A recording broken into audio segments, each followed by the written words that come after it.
ভগবান আর ভুল, এই দুই একই অক্ষর দিয়ে শুরু হয়। শুধু তাই নয়, এদের দুজনের রাশিও সমান।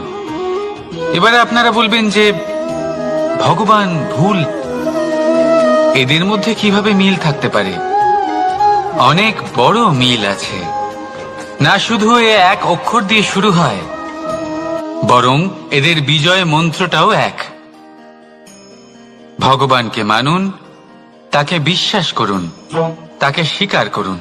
এটা করলে মনের দৃষ্টি থেকে ভগবানকে দেখা যায়, আর উনি আপনাকে সমৃদ্ধ করে তোলেন। ভুলের সাথেও এটাই ঘটে। নিজের ভুল স্বয়ং মেনে নিলে, স্বীকার করে নিলে, সব কিছুই স্পষ্টভাবে দেখতে পাবেন। যেদিন থেকে আপনি নিজের ভুল মেনে নিতে শিখবেন, সেদিন থেকে সেই ভুল শোধরানোর প্রক্রিয়াও শুরু হয়ে যাবে। আপনি বুঝে যাবেন নিজের ভুল কিভাবে শোধরাতে হয়। তাই মনে রাখবেন, নিজেকে শ্রেষ্ঠ করে তোলার জন্য নিজের ভুল স্বীকার করা অত্যন্ত প্রয়োজনীয়। এই জীবনে শান্তি আনার জন্য ঈশ্বরকে মেনে নেওয়াও অত্যন্ত প্রয়োজনীয়। সবসময় নিজের গুণ এবং নিজের দোষ মনে রাখবেন। আজীবন সুখী থাকবেন। রাধা রাধা।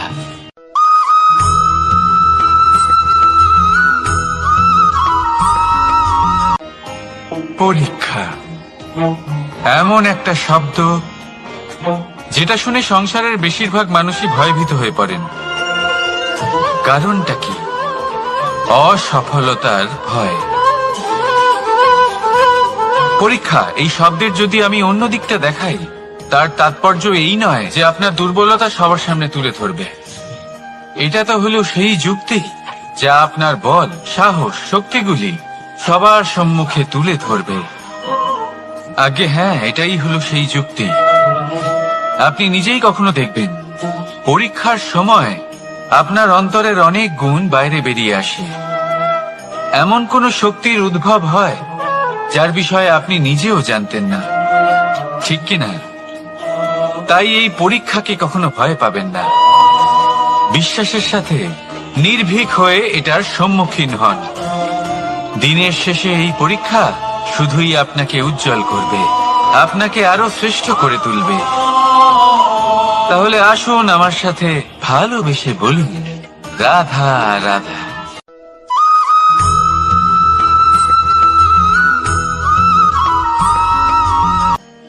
আজ আমি আপনাকে এমন এক গল্প শোনাবো যা আমার নন্দ বাবা আমাকে শুনিয়েছিলেন যখন আমি ছোট ছিলাম। কাহিনী একজন সাধু আর একজন বিছের। একবার এক সাধু নদীর পাড়ে স্নান করছিলেন। উনি দেখলেন যে জলের প্রবাহে একটা বিছে ভেসে যাচ্ছে। তার প্রাণ বাঁচানোর জন্য উনি তাকে তুলে নদীর পাড়ে রাখার চেষ্টা করলেন, কিন্তু যেই সেই বিছেকে উনি হাতে তুললেন, সেই বিছে ওনাকে কামড়ে দিল। সাধু আবার চেষ্টা করলেন, সেই বিছেকে হাতে নেওয়াতে সে আবার তাকে কামড়ে দিল। আরো একবার চেষ্টা করাতে ওনার শিষ্য ওনাকে জিজ্ঞেস করল, এ আপনি কি করছেন গুরুদেব? এসব কি হচ্ছে? আপনি তারই প্রাণ বাঁচানোর চেষ্টা করছেন যে আপনাকে কামড়ে দিচ্ছে।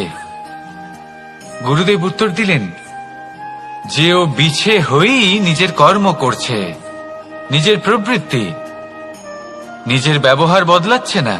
তাহলে আমি সাধু হয়ে তা কেন বদলাবো? এর তাৎপর্য হলো সরল, যে সংসারে কিছু মানুষ আছেন যারা হয়তো খারাপ, দুষ্ট প্রকৃতির, আর হয়তো তারা কখনোই বদলাবেন না, কখনোই কোনো পরিবর্তন আসবে না। কিন্তু তার মানে এই নয় যে আমরা আমাদের কর্ম করা ছেড়ে দিই, আমরা আমাদের প্রচেষ্টা ছেড়ে দেব। আগে না, আমাদের তো করতেই হবে, কারণ ইতিহাস সাক্ষী আছে যে এই চেষ্টা এই সংসারের ধারাকেও বদলে দিতে পারে। তাহলে আপনিও আসুন আর আমার সাথে ভালোবেসে বলুন, রাধা রাধা।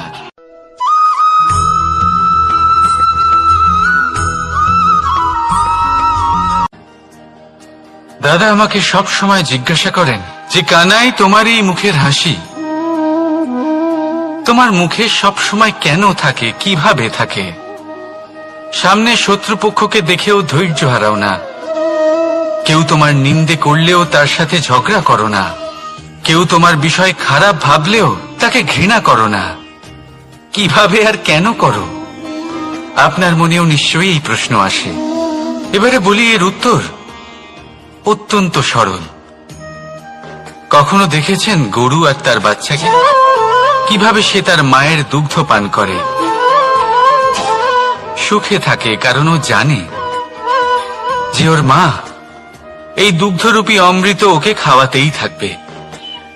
ও জানে যে এই সময় শুধু ওর জন্য, যাতে ও নিজের মায়ের এই দুগ্ধরূপী প্রসাদ গ্রহণ করতে পারে, আর সেই জন্য ও সুখে থাকে। সেইভাবেই এই জীবন হলো ভালোবাসা। এতই ছোট হলো এই জীবন যে ভালোবাসার জন্য কম পড়ে যায়। ঘৃণা করে কেন সময় নষ্ট করব? আমি এটাই করি, আপনিও এটাই করুন। ভালোবাসুন, সবার মধ্যে ভালোবাসা ছড়ান, আর এই ভালোবাসার সাথেই বলুন রাধা রাধা।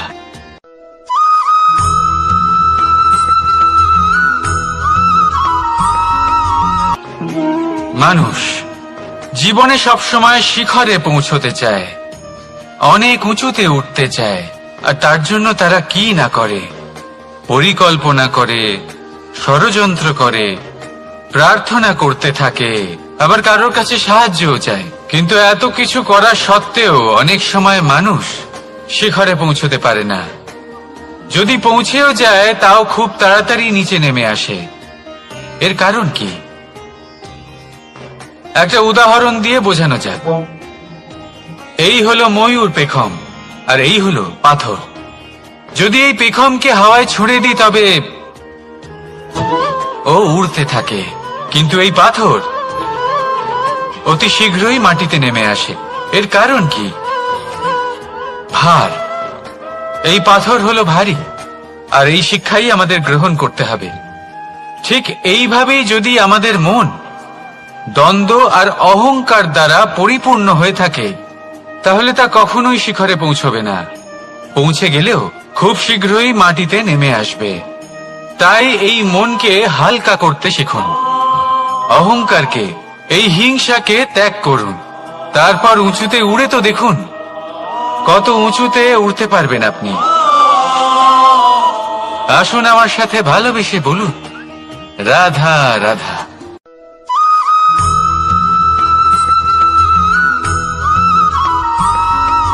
এই সংসারে মাতা পিতা তার সন্তানকে সব থেকে বড় উপহার কি দিতে পারে? বৈভব, সুযোগ সুবিধা, বাড়ি, নাকি আশেপাশের পরিবেশ? এই সংসারে মাতা পিতা তার সন্তানকে সব থেকে বড় উপহার শিক্ষা দিতে পারেন, কিন্তু তার জন্য সময়ের প্রয়োজন হয়। এবার এই সময় অত্যন্ত অদ্ভুত। সময়ের ধারণা সবার রয়েছে। কখনো কখনো কিছু কঠিন সময় বরদানের মতো আমাদের সম্মুখে আসে। এরকম কোন সমস্যার কথা যদি আমি বলি, যেমন যুদ্ধ, মহামারী, মহা অসুখ, এরকম সময় আমাদের কাছে যথেষ্ট সময় থাকে। এই সময় আমরা চিন্তা করি, ভয়ভীত হই, কে জানে কত সম্পত্তির ক্ষয়ক্ষতি হবে। এবার এই সময় কিভাবে কাটিয়ে ওঠা যায়? অশুভ চিন্তা তার মনের মধ্যে বাসা বাঁধে, সে বুঝতে পারে না সে কি করবে। আমি বলবো চিন্তা ত্যাগ করুন, এই ভয়কে ত্যাগ করুন। আর মনে রাখুন একটা গুরুত্বপূর্ণ কথা, যে ঈশ্বর আপনাকে বরদান দিয়েছেন যাতে আপনি নিজের কর্তব্য পূর্ণ করতে পারেন। কর্তব্য, নিজের পরিবারকে সময় দেওয়া, নিজের সন্তানকে শিক্ষা দেওয়া। তাদের সাথে বসুন, কথাবার্তা বলুন, আলোচনা করুন। কিছু কথা তারা বলবে, কিছু আপনি বলবেন, কিছু আপনি শিখবেন, কিছু তারা শিখবে। তাদের সাথে খেলা করুন, তাদের সাথে পূর্বপুরুষের গল্প করুন। এইসব করলে তাতে না শুধু তাদের ভবিষ্যৎ উজ্জ্বল হবে, বরং আপনিও সন্তুষ্টি পাবেন। ভয়ভীত হবেন না। আজ বর্তমানে আপনি কি করতে পারেন যাতে আপনার বর্তমান সঠিক হবে এবং ভবিষ্যৎ উজ্জ্বল হবে, তাতে একাগ্র হন। সবকিছু শুভ হবে। রাধা রাধা।